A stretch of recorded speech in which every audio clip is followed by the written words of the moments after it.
guys, good morning. Ayan, share ko lang itong nabili ko sa TikTok shop pang baby. Ayan.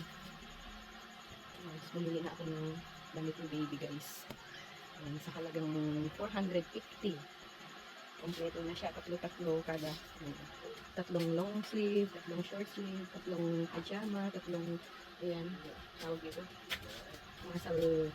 masal sando, tatlong sando, tatlong short, tatlong bib, tatlong bonnet, saka tatlong mittens at pang paa, medyas. Tapos ang kinaganda nito guys ay meron silang pa-freebie. Free lang to guys. Freebie na pillow. Cute lang. White lang, hindi ko pa sure kung girl o boy. Pero puro white lang, pure white lang kasi mas maganda yung pure white. Para kahit anong gender guys. Fit pa rin. Maganda yan. But, yan. May dog, hot dog pillow.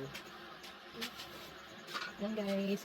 Thank you sa panonood ng aking mga videos. God bless you all.